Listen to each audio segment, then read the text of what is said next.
Since the dawn of time, there have always been girls, and there have always been monsters. My name is Gus Zagarella. I don't know why I'm here, but I'm joined by two of my friends.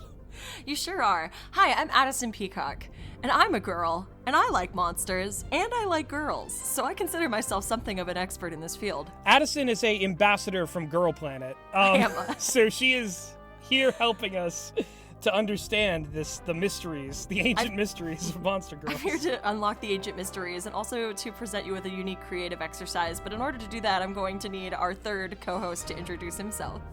Hi, I'm Henry Galley. I was in a long and feverish call with Addison last night when we came up with this, and I'm very excited for her to reveal the rules of the game and where we're getting our sources from. See, we needed another cis male in here to balance everything out. You know, this is YouTube. We gotta, play to the strengths of the format, if you will. Well, otherwise Gus would suffocate under the strength of my feminine energy. The estrogen, I think, would just, kill me on impact. I'd be oxidized like Godzilla in the bubble bomb that destroys him. Wanna be a wannabe? Like and subscribe. So listen, you sick freaks, you didn't click on this video to hear us joke with each other. You clicked on this video because you wanted to hear about Monster Girls. Yeah, stop riffing, you people. Stop just riffing around and having a goofy time. This is a wholesome and family-friendly video. I joke, I jest. It's fun to make little jokes with each other. That's just what families do. Previously on this channel, we've done videos wherein Henry and Gus present each other with prompts in order for them to pitch a story, like a film or maybe a prestige drama. And previously they've done that with the titles of movies on the disturbing film Iceberg. They've done that with the titles of cute anime. Today we're doing something similar but a little bit different because I prefer to keep things a little bit fresh. I introduce a new element like girl into the mix, so that's how this goes. The most devious and exotic of elements. Girl. Girl isn't on any periodic table I know. I didn't learn that in no fancy school that I didn't go to. I've assembled a series of prompts of titles for your potential pitches, these stories. I have to ask, my rule for this game is that you keep your pitches family-friendly. I don't want anything that would get higher than a PG-13 rating, and that PG-13 had better just be because of language or frightening situations. We are keeping it strictly safe for work, strictly no dictly, okay? Understood. Okay. Now, this is a competition, and we'll be choosing a winner. Well, all right then. This is a tournament. You didn't know, but welcome to the Hunger Games. Hell yeah. Welcome to the no horny games. There's a twist because as a fan of genre, a fan of cinema, I enjoy a twist ending and even a twist middle. So here you go. These prompts have been selected from a subreddit. Are you familiar with Gone Wild Audio? I mean, I know I am, but what about you, Gus? Gus, do you know what Gone Wild Audio is? My stunned silence when you said that probably indicates everything you need to know about whether or not I'm familiar. I assume that means yes. For those who don't know, Gone Wild Audio is a subreddit for adult-oriented audio performance, usually scripted, not always. It is erotic audio content. And people get kind of creative with their titles. And by the way, there's a bonus question, or there's a bonus point, a chance to earn bonus points that I will reveal later in this video. But for now, how about our first prompt? All right, who's going first? Oh, don't make me. I mean, it's ladies first, and whichever of us goes first, that implies something maybe untoward. We're all ladies here. You're in my orbit. I'm force femming the podcast again. I'll go first then. What is our first prompt, Addison? I'm gonna start with something simple. The bogey woman under your bed. Okay, so this is a gross-out comedy for children about a normal woman who hides under the bed. Wait, no, I was wrong. I was a fool. This is a cautionary tale horror story about a kid who picks their nose and always wipes it under the bed rather than doing it in a tissue like a normal person. And then, over time, the accumulation of bogies, I don't know if Americans call them that, but they do in England, slowly becomes a kind of vengeful monster who takes revenge on the little boy in like a child-friendly way for cursing it with consciousness. That is Amazing. the bogey woman under your bed. Oh, by the way, I'm going to be alternating between you two and giving you titles, but I should mention a rule I invented just now, which is that if you hear the title and have a brilliant idea, you do have the option to weigh in and try to steal the point from your opponent. We can participate in some toxic masculinity by, like, pushing the other guy out of the way and being like, I'm louder and, like, more responsive, so I get the point. It's mine to take. See, Gus has ultimate power here because he can edit it after the fact. No, I'm gonna be standing by as a referee. I'm not. That's just my Sigma male abilities. I don't know what you mean. Like, Addison get is good. just AI'd into saying, yes, the point goes to Gus. Anytime. Can you just say Gus is and the winner with, like, spaces in between them? You can say them in any order, but there just needs to be spaces in between them. Fuck you. Gus, you're up. That is 1 point to Henry. Gus, you're up. Oh, also, you can feel free to pass at any point. Just know that if you do that, your opponent might have a chance to steal. Okay. Jeopardy rules. There's a lot of rules, naturally. and they all are important. What is this? The kissing booth?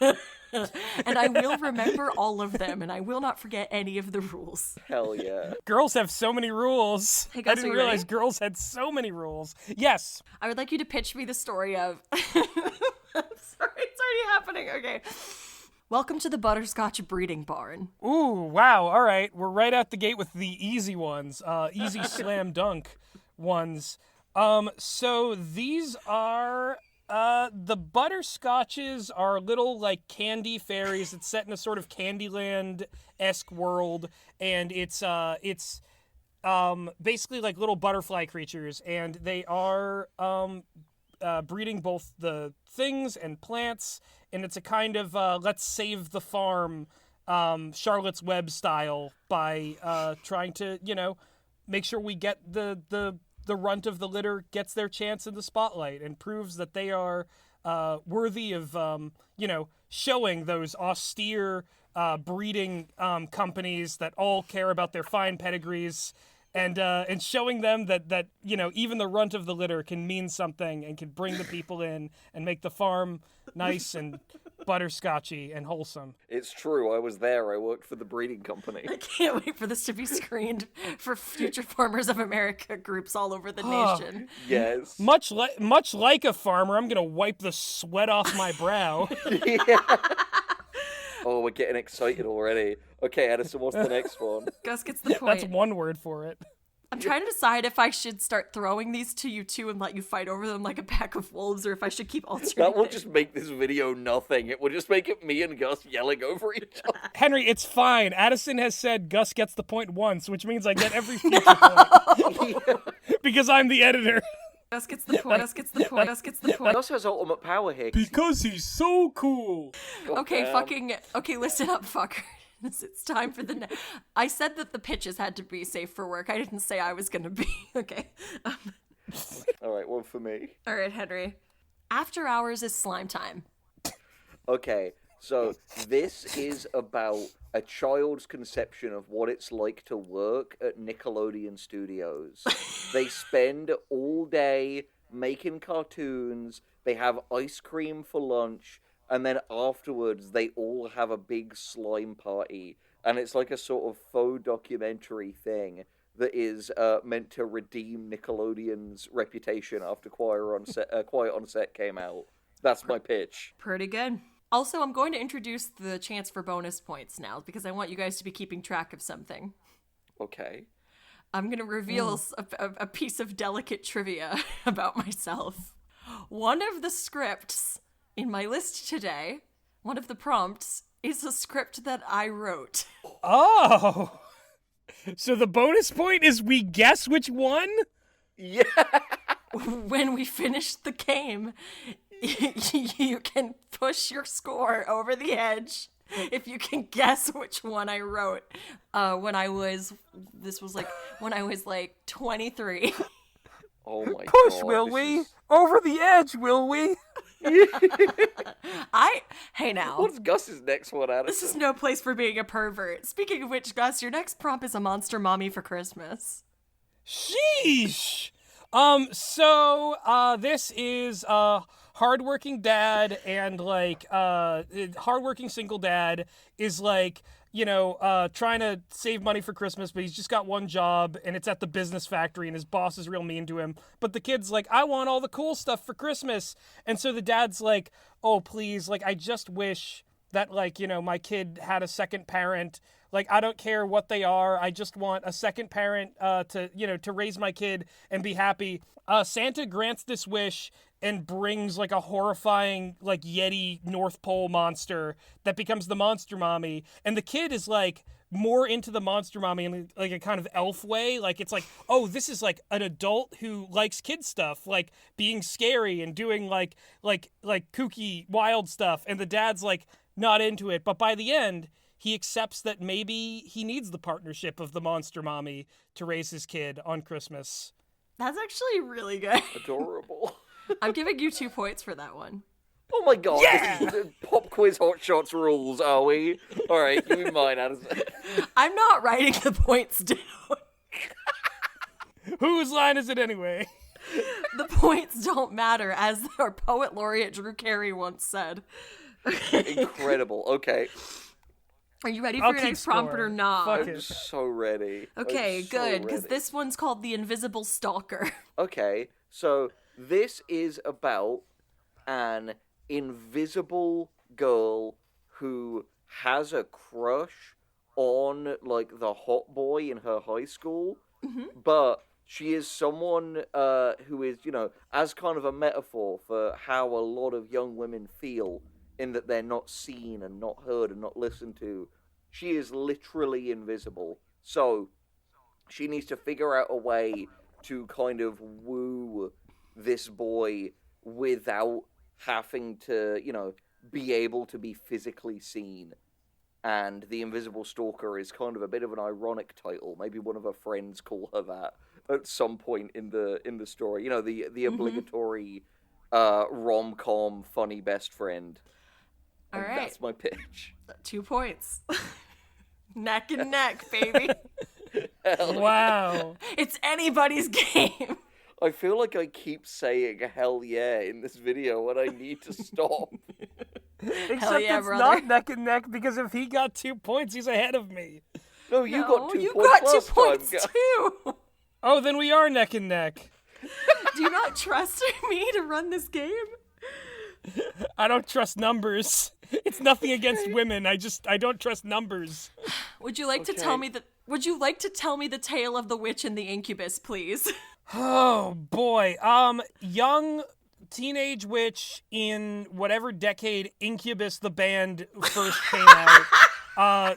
Going to her first concert, getting a shirt, being really hype about it, and being so happy that she gets to appreciate music. We also, I believe Incubus has some kind of raunchy stuff, so we don't really know too much about. It's like a straight to TV sort of like Incubus movie. And, just happy teenage witch. It's like As teenage anyone witch who's enjoying watched with the Cat in the incubus. Hat video will know, that feels exactly like one of the kind of weird, like, dirty crack house movies I would have watched as a kid on, like, the Yeah. Disney Channel. She loves that band, man. Okay, Yeah. holy shit. Wholesome. You got Family you, friendly. You did it. That fucking ruled. How many points? 10 points. No, it was a point. No, but to me, that movie is like Confessions of a Teenage Drama Queen, a movie I'm sure both of you cisgender men watched So growing my up. Letterboxd top 4, Henry Galley Letterboxd, no big Confessions deal. of a Teenage Drama Queen, though, has like it's a Lindsay Lohan movie, and it has like 2 girls. They have a bunch of shenanigans while they're trying to get to a concert, and to me, that's what's happening in this pitch that Gus just did, except that it's specifically a witch, and it's like Sabrina the Teenage Witch meets Confessions of a Teenage Drama Queen. Sabrina, the teenage Incubus fan. I mean, I wouldn't know. The only movies I watch are movies directed by Zack Snyder. Ugh. You summoned them, and they're gonna come after me because I'm the woman in the video, so thanks. No. You better give me 10 points and I can dismiss them. My God, I'm being extorted. We can make those Zack Snyder fans go away. All you have to do is give me every point. Hey, Henry, Yes, Addison? tell me the story of how to drain your dragon. Okay. So, These are gonna get more difficult as we go, by the way.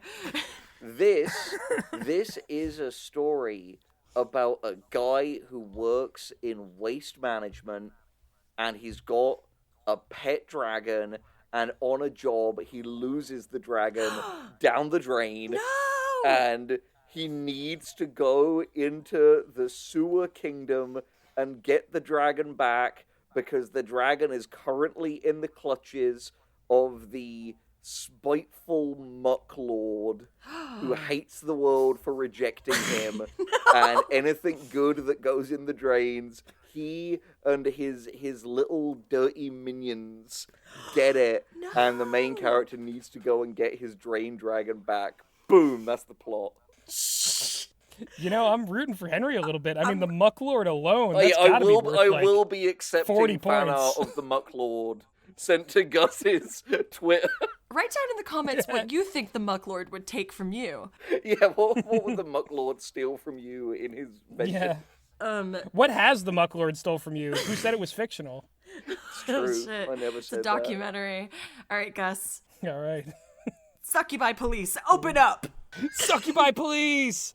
All right, so this is like an anime movie, like a family-friendly version of like what was like an 80s OVA. So I think that still counts, but it is set in a world where all of humanity has, like, all of hell has risen up to Earth and is now subject to Earth laws. So the Succubi police keep the order and they try to be like, hey, demons, you can't do demon stuff anymore. We're up on Earth. We're not hell anymore. You gotta behave. You gotta be cool.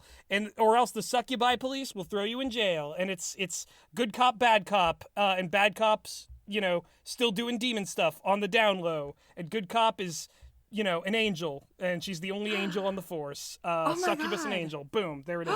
I want to watch it. 50 points. No. 4 million points. Wait, you're both trying to, like, give the game to the other person. Because we're very considerate people. Anyway. Maybe the real Monster Girl was friendship. Wow. It really makes you think. All right, Addison, hit me. Yeah. Where was I? No maidens? Try a goblin. Sorry, I'm just picturing Megamind. No maidens. But, No No maidens. maidens? Try a so, goblin. okay. Sorry, that's just so stupid. That got me. All right. So this is a story about a Goblin knight. D's.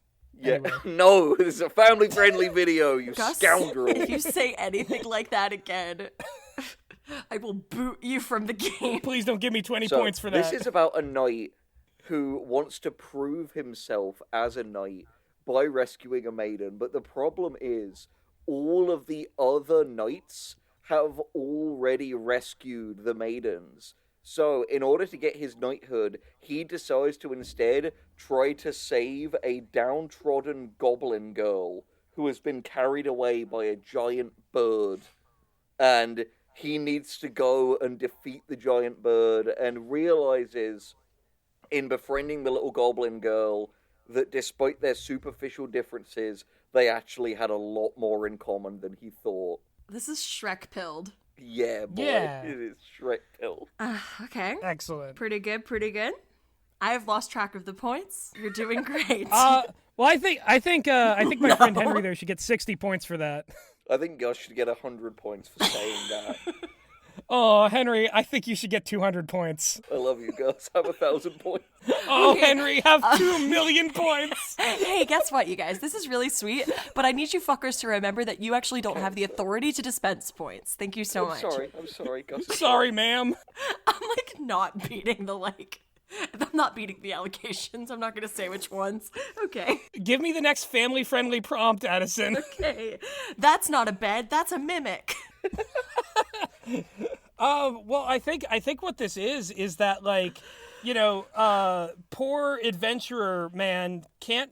He's sleeping on the ground all the time, and he can't afford a bed. He can't afford anywhere. And then he finally finds at like a medieval yard sale a bed that is like completely off, like low price. The person just wants to get rid of it, and he buys it for like a copper piece. But it turns out that the bed is alive, so it becomes this sort of like wacky, like oddball comedy between this bed monster and the knight who's just trying to get a night's rest, but the bed monster is always like reading books aloud or like playing music and things like that. And Yeah, Okay. it's that. May I take advantage of the option that Addison Yes, earlier you may. suggested and posit my own suggestion because I felt inspired? You sure may. Imagine a workplace comedy about a fantasy real estate agent who has to sell various houses that have, like, freaky, fantastical things wrong with them. And one of them is that the bed is a mimic. That is my pitch for that same prompt. Damn. Oh, Ooh. you dirty usurper, take 80 points. Okay, I cannot I'll give you emphasize 100 enough in that you return. you are not authorized to dispense points, I swear to God. I will turn this car around. Sorry, Addison, what were you saying? I don't know if I want to give you the next prompt. Okay. No, I'm going to. I have to. I think you're gonna have something really wholesome and family friendly to build off of this prompt. Okay, let's hear it. Tentacle monster playtime. This is a just sort of Blue Clues-esque show about a tentacle monster that just sort of, you know, when they, like, speak in first person to the audience and it shows them different fun ways to play and maybe does arts and crafts tutorials with Okay. their many tentacles. That's what I'm thinking. Fair enough. The difficulty's not broken down into like levels per se, but to me, I've designed sort of a sliding scale wherein it ratchets up in what I thought would be the difficulty at least as we go. So Gus, I would like you to pitch me on alternative studies in Hellhound anatomy. Luna fans, rise up. No, rise down. All of you rise down. There will be no rising in this video. We are not doing this again.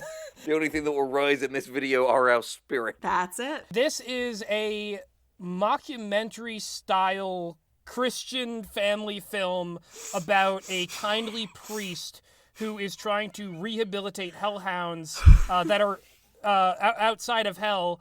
And he's figuring out, like, what makes hellhounds so mean? Is there a gland next to their heart that's full of meanness? Well, if you do a surgery and remove that gland, maybe the hellhounds can just be nice. And they can be nice hounds. Heaven hounds, That's even. nice.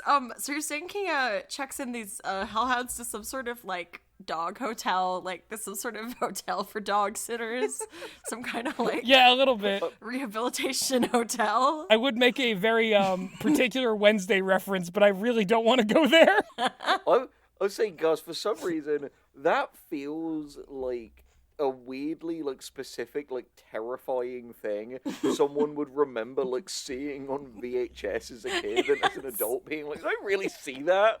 Or was that, like, a bad dream I had when I was Absolutely. Like, it's got the, like, aesthetic of, like a sort of kids show, but the hellhounds themselves are, like, horrifying, sort of, like, you know, wear back post getting the screw eyes medicine, and they're all, like, freaky and scary. But Nice. then the priest does the surgery, and then they become, like, nice and cartoony, like wear back for most of the movie. Yeah. And then you, like, look up the Wikipedia, and it's, like, that Christian ventriloquist who was, like, arrested for plotting to cannibalize children. And it's, like, what? all people like that involved. That's real. Oh, naturally. Is that the guy who made the donut show, or was that a different man? No, I think it's a pretty obscure show, but it's this guy called Ronald something who was like a Christian ventriloquist on like a kids TV show. Oh my God. And he got arrested because in addition to a bunch of other illicit material, they found just loads of chat logs of him just like talking to people online, like, oh, here are my plans to like capture and eat kids. That's crazy. It is. What a reference, man. Thank you. 5 points. Okay, my turn. Anyway, how is your sex life? Okay. How is your family-friendly monster girl? How is your family-friendly monster movie called Claimed by the Colony Queen? Okay, so does anyone else remember the Ant Bully?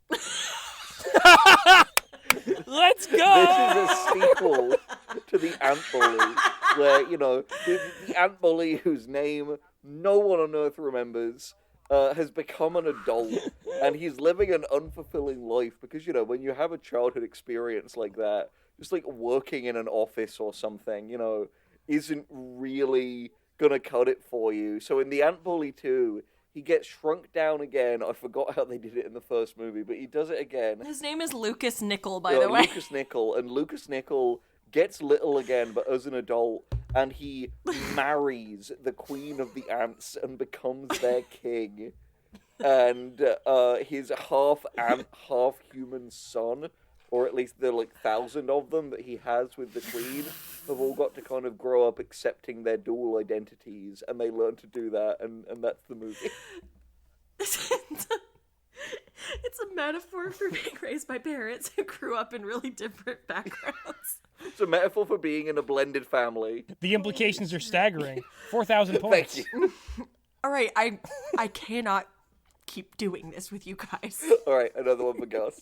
You are not authorized. Any points that he awards you and any points that he awards you are not, they are void. They are not real. Wait, Addison, are you saying that if I give Henry points, they'll be taken out of his score as negative points? So the more points I give him, the less points he'll have. What have you done, Addison? You've given him so much power. You have no power here. You have no power. You shall not pass.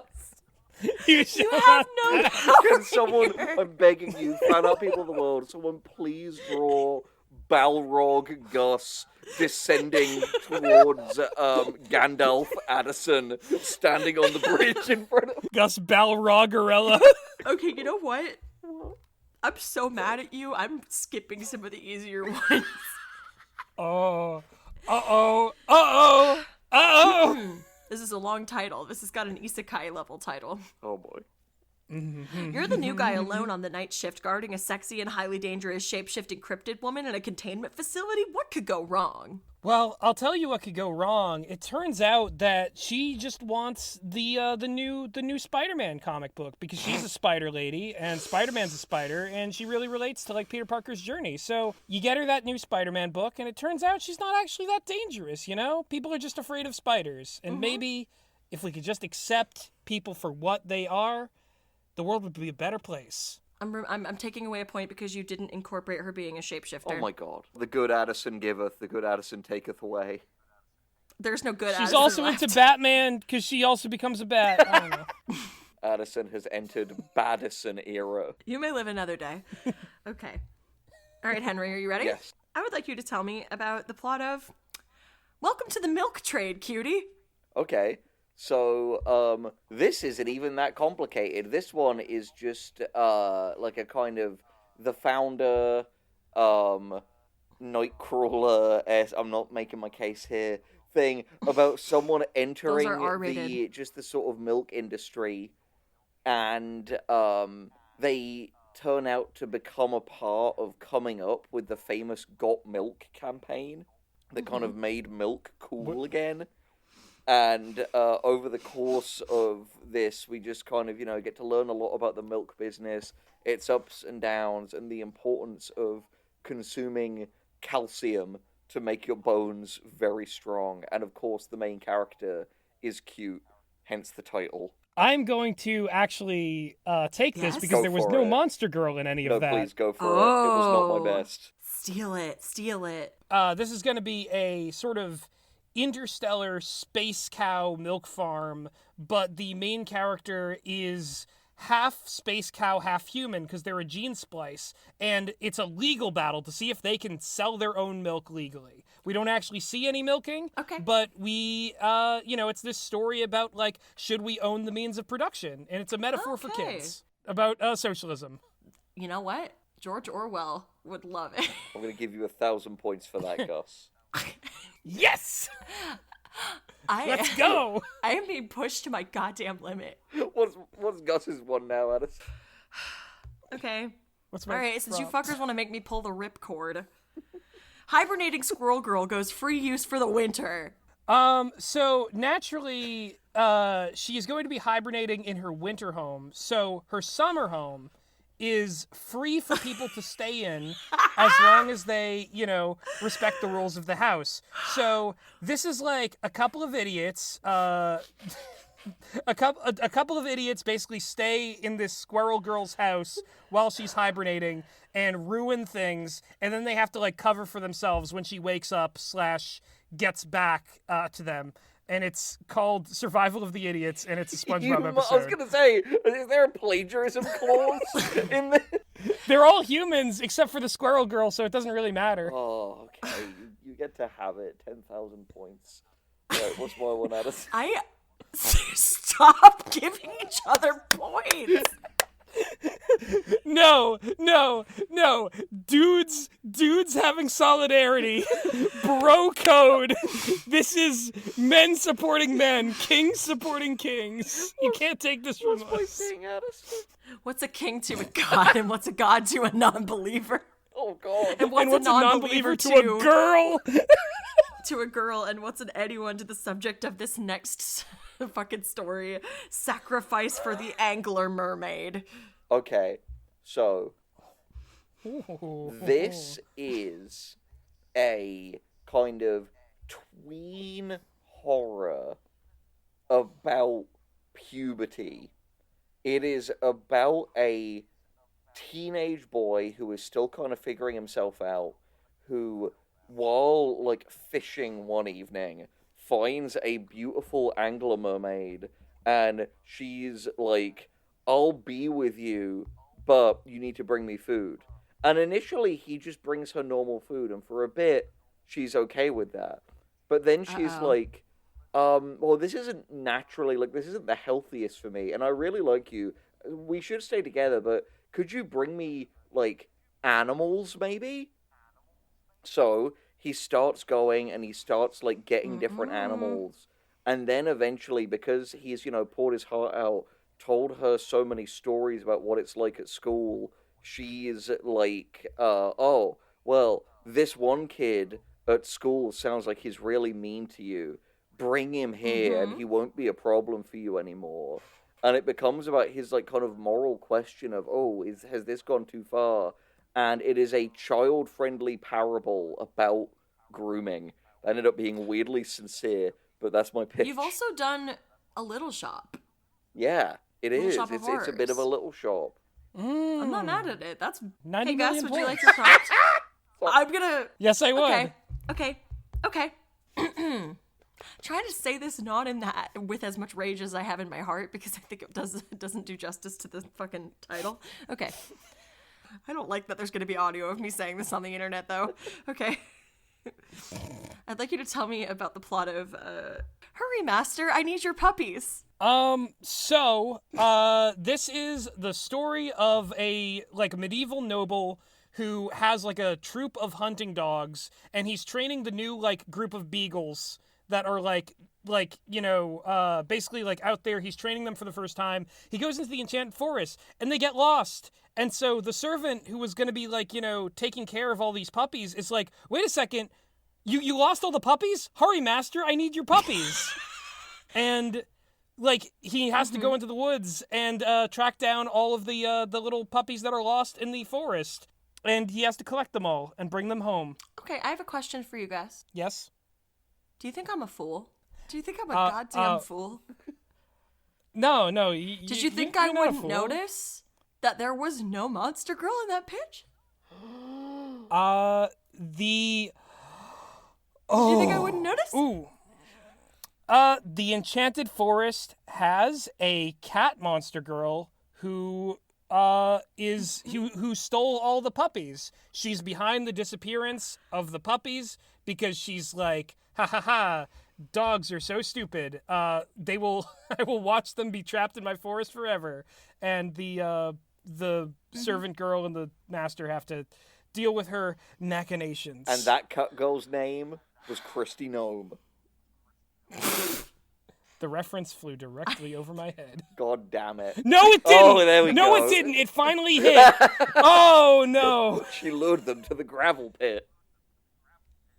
Henry, that's a dark joke and definitely not family friendly, but I do think you deserve 2 points for that. And because I'm gonna... Alright. Hey, Henry. Yes, you're British. Yes. So then I think you deserve this next prompt. Go on. I think you're gonna have a really easy time coming up with something family-friendly for this, given the source material is a fairly family-friendly show. Okay. Weeping Angel milks you for your seed. Oh, okay. So, this is another Christian cartoon, and it is to teach children about the evils of masturbation, because every time you jack it and waste your precious jism, an angel cries. So this angel, in an attempt to save it, comes and jacks off the main character in his sleep, but in a Christian way, in a family-friendly Christian way, and saves the sperm to You can't just impregnate someone. What was I meant to do with that? No. I'm gonna hop in Guys? here. I'm gonna hop in here, and I am going to take this bull by the horns. Save it. So, poor farm boy. He has only a certain amount of seeds that he can plant, but then an angel appears and is crying and is like, "Oh, I need these seeds. Please, like, give me some of these seeds because I need to take them up to heaven and grow some plants in heaven." And the farm boy goes along with it for a whole season. But this angel just keeps milking him for these seeds. And at the end of the day, he realizes, like, wait a second, I shouldn't just trust these angels implicitly because they cry and they do all this emotional stuff. I should keep this for myself because I need it. And it's a child-friendly parable about how you shouldn't give your resources to the church. It's sort of a Nimona-style taking down of authority, but through, like, metaphors that work for kids. And, yeah, it is weird that the angel extorting him for seeds is described as milking, but, yeah, the title is off, but the story is one that applies to all ages, I think. Oh, can I do know a what? reverse of your reversal, Gus? I've had another idea. Holy shit. Damn, the balls on this man! Yeah. Give him 40 points! All right, I guess the seeds aren't the only thing being milked. Okay, so this is a story about a soy plant. And an angel Soy! descends upon the soy plant and is like, hey, I'm a vegetarian or a vegan and they only have cow milk in heaven. Can you help me? And the soy plant is, of course, like, yes, do what you gotta do. And in squeezing the soy plant seeds, delicious soy milk drips out, which the angel then drinks and cries of joy. And that is it's a short film and it's experimental, but it's Wow. about generosity. And there it is. Wow. You know, I've been in this sport a long time, but I don't know if I've ever seen work quite so impressive from an athlete in this game. And so I just want to say to both of you, congratulations. 5 points apiece. Thank you. And how many points can you Hey, give me, all Gus? right. Stop it. Sorry. All right. Okay. I've already deployed my strongest fucking... You're deploying your strongest potion. I did. Okay, I believe Gus Yeah, that's is what next. the angel was milking. I am next. Your symbiote wife was the villain all along. Oh, man. So this one is going to be a Marvel spin-off movie where, naturally it takes place in a weird interstitial universe where Agatha from WandaVision has somehow become a symbiote, and the reveal that this symbiote that was helping the main character and was, like, very close to them was Agatha all along, and that's the reveal. And yeah, that sounds kind of trite and maybe not watchable, but it's Marvel, so these days, that's the best you get. Damn. All right. I get the feeling you're both going to have pitches for this one, but let's go. Okay. Henry? The monster under your bed is a cute waifu? Okay.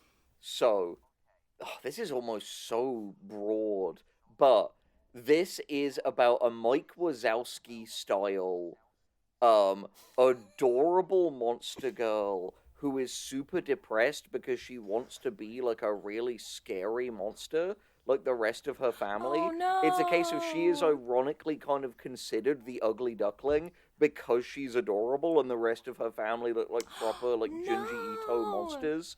So she is desperately trying to find at least one kid who is afraid of her, but they all think she's too moe, and it's just about her quest to kind of earn her stripes in that world and prove herself. But maybe in the end, she discovers that there are benefits to being adorable as well, and she can brighten people's day, and even if she's not very good at scaring them. There we go. It's kind of like Monsters Inc., but with waifus. All right, I don't know if this is going to top it, but I was challenged to also come up with a prompt for this one, so I am going to... this is my pitch for this one. because I was asked to do so. So this is the story about the younger sister of a shut-in otaku who goes into her brother's room one day and underneath his bed discovers his talking body pillow, who becomes her new bestie but doesn't want to be in a relationship with the brother. So the two of them go on a wild road trip together and become best buddies as the brother tries to chase them down, but they turn him down in the Grand Canyon and he falls off the cliff. He lives, but it's a silly sort of like karmic punishment kind of thing. Damn. I just love the speed of he lives. I wish I would get hit by a flying ice cream truck. And live! And live! That's so funny. Okay, you know what? I think I'm gonna give you guys one more. And I think that then we'll have their final guessing round. And then I think we'll maybe call it and tally up our final scores. Good luck. Excellent. All right, Cool. let's do this. All right, I have to pick because I saved a lot. And one of these has been one of yours? Sure was. Oh boy, okay. All right, what's the final one then, Addison? Monster Girl College Party. Who is this for again? Wait, I've is lost track. this for...